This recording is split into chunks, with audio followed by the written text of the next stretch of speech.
Welcome to the court. This is Acker at basketball. Let's move into the Eastern Kentucky Colonels. EKU. You want to recap last week for them? Oh, 1-3. 1-3 Eastern Kentucky. Who would have predicted that? Maybe going in just on paper of what of Eastern Kentucky. Yeah, last week they played a tough Kent State team. Came up with a loss, 93-78. I think a lot tougher than teams expected. Very, yeah. They're impressive. They can talk about they can score. Oh my gosh, can they score all over the court? Everybody can dribble drive. Yeah. And that's one of the several contributors. Monty, 15 and 8, 2 steals, statistically led the club. I liked second half of that game. I liked a little bit of fire. I thought that they played with a little extra pace that we hadn't. For me, I hadn't seen. Yeah. I'm a little maybe fine tuning my comment here, but I don't think that they've played to their potential by a long shot. I agree. By a long shot so far. I see a lot of staring at each other, and just a little. It's not that toughest 40 kind of thing or the mantra isn't showing the 40 tough mantra, the most exciting 40 minutes. The most in exciting sports. 40, I guess. Yeah. But anyways, in the game, I love Tyler Jackson's energy he brought in the second half. Got a lot of playing time. He's going to make mistakes.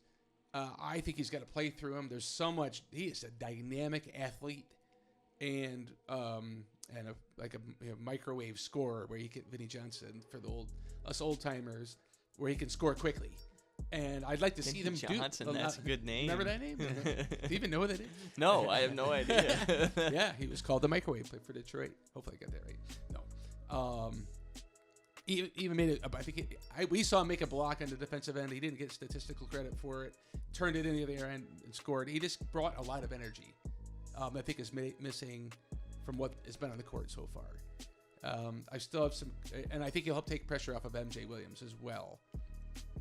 Because he can handle the ball. Right. So. Well, the team's stacked at guard. They got Juan, Turner Buttrey, MJ Williams, Tyler Jackson. We talked about too many mouths to feed. I don't really think that's the case with this team, though. I think it's just a lack of synergy and understanding who plays what role and where everyone's going to go. Even on the defensive end, like I think you mentioned during the game, there were times that everyone looked at each other like, who was supposed to have that guy? Their switching is not clicking at this point. It'll come. Yeah, the switching is off. I'm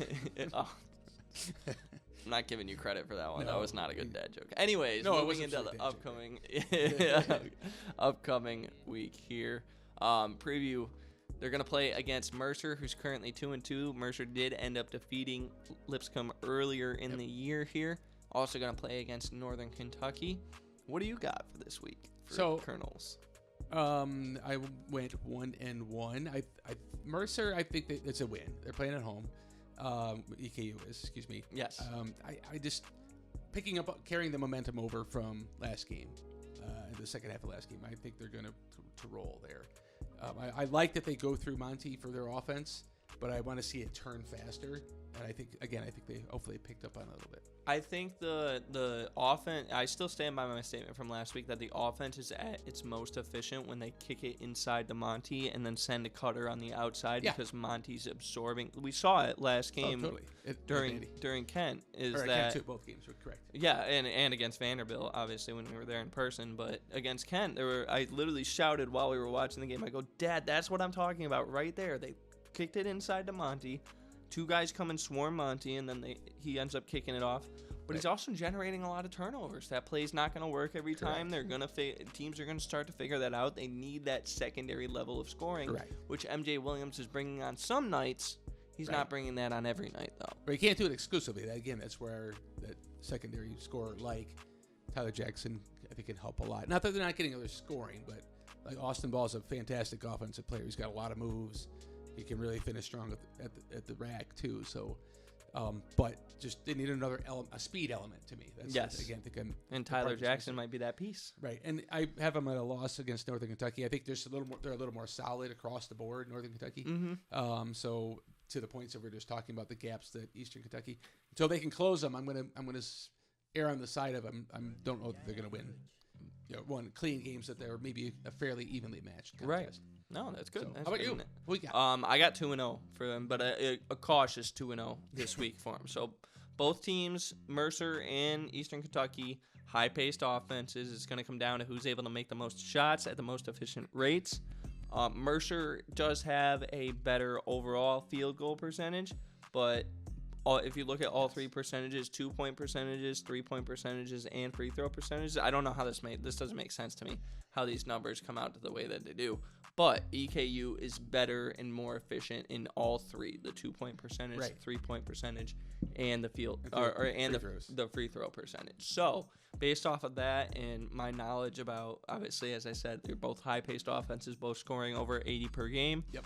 I think that one you got to give it to EKU. There, Mercer is also able to steal the ball about 10 times per game, but EKU is also used to turning the ball over 3.5 times more than that per game. So they're already used to that turnover ratio. Yes. I mean, I know they haven't gotten wins, but I think they can handle that in order to get the win since they're already used to turning the ball over like that.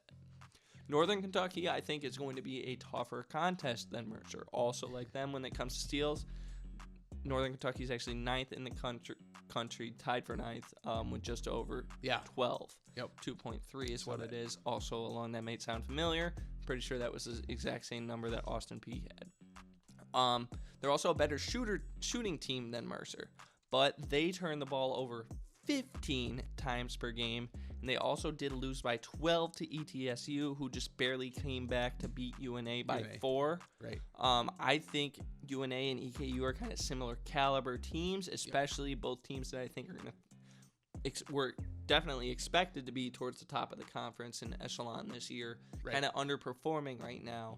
I think because of that, I think I got to give it to EKU here instead of Northern Kentucky, the Norse. Right. And then, I so do that. 2-0 week for Eastern Kentucky. I want to go there too. I really do. I just haven't. I think for me, I need to say I'm a little more conservative than Curtis is.